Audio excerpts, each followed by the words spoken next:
And Beverly, the introspection that Tammy is talking about and that she wrote about today reflected in late news also today. A lot of breaking news late in the afternoon. Kathleen Sebelius, formerly head of the HHS and, of course, the governor of Kansas, came out and said not only did the people look the other way, but they went after the women who came forward and accused him, referring to Bill Clinton and all the other the accusations against him. And so it doubled down on not only bad behavior, but abusive behavior, and people attacked the victims. Obviously, very, very damning comments there. But people are saying it's a little bit too little too late to go after the Clintons. You've got Al Franken, and now you have Conyers, among others.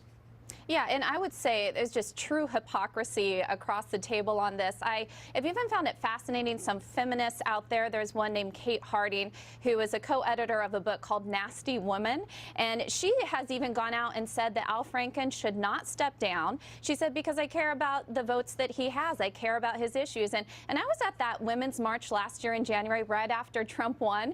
Didn't agree with a lot of the positions that those women took because they made it all about Donald Trump and his past statements. And so I find it highly hypocritical, especially from women who call themselves feminists, to say, oh, it's fine if Al Franken stays, but Donald Trump and others like him need to go. So I think the hypocrisy is definitely highlighted in the past few weeks. No, Gabby, there's no doubt in my mind that a lot of progressives probably didn't. Obviously, they didn't anticipate the avalanche of accusations and sort of the pendulum swinging back so quickly that to put the harsh spotlight on themselves. And now they've got to sort of fight against this sort of precedent that they set when it was the Roy Moores of the world.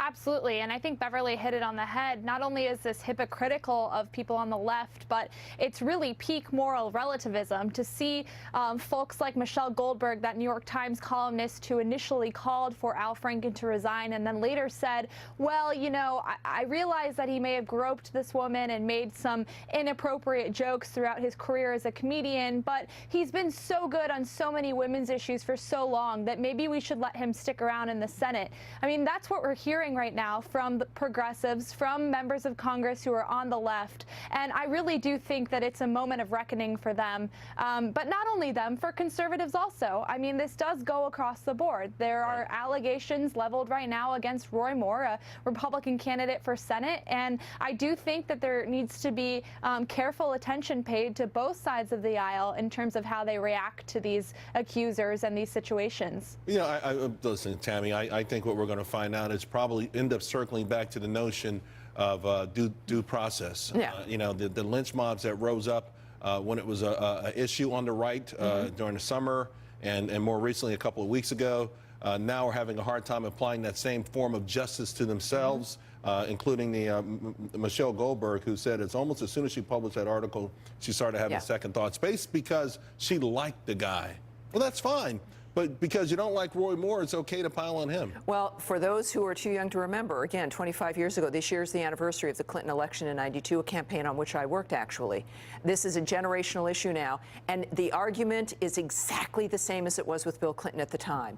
But when it comes to, like with Roy Moore, you've seen, whether it's Mitch McConnell and others, be very direct about how he should withdraw and does not deserve to be in the Senate. But then Mitch McConnell has a few things to answer for. He's got his hands full with people already in the Senate that he has been silent about. Where is he on Al Franken? Where is the call from Mitch McConnell in that regard?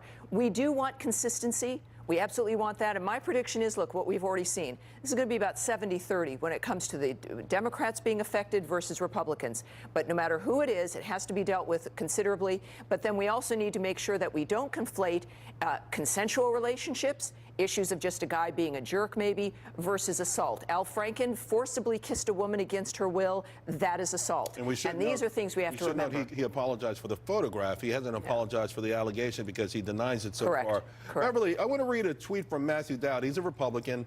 And it's interesting to me because he says, every leader, in quotations, in each of us is human and flawed and makes mistakes, but there is a difference between those who are flawed, who work for the common good, and those who are flawed, who could care less about the common good. Huge difference. I mean, really? Does that really matter when you're talking about assault and things like that? Well, I would say when you take a look at really the domino effect of the allegations that have come out, whether it's against men who work in media, men who are politicians, men who are movie executives, I think one of the things we have to keep in mind, especially with elected officials, is these were people who were elected to represent the public good. They're supposed to be public servants. So while things should be dealt with in the court of law as far as innocent until proven guilty, I think when you have allegations against elected officials, that needs to be taken seriously, because politics is also about perception. Do we take it so seriously that they're guilty until proven innocent? I think we definitely need to look at what these stories that come out to make sure that there is truth there. I think you need to make sure that there aren't people making up those stories. But I would say when you see multiple women coming out, when you see that they're explaining their situation in detail, when you can corroborate their stories, I think you have to take that seriously. Right. But I would say these public servants, and especially when you look at Representative Conyers, who took taxpayer money to settle a harassment case, that is extremely disturbing. Yeah, Gabby, and but of course we know politics plays into it, power, Washington, D.C., the swamp, all of those key ingredients, and you have to wonder what ultimately will happen with this, if there will be any meaningful change. Well, I would hope that everybody who's in Congress right now calling for reform, calling for incidents like the ones that we've heard come forward earlier this week for no longer to happen, would also support the termination of this hush fund, basically, that exists on Capitol Hill for members who are accused of sexual harassment and are using taxpayer money to silence their accusers, to pay them off in settlements, and to make sure that those situations are never made public. I think that's one of the biggest issues here. We need some transparency in that, on that list. Absolutely. It's extremely difficult to hold these folks accountable when we're not even aware of these allegations that are made. I think we all are in agreement there. Ladies, thank you all very much.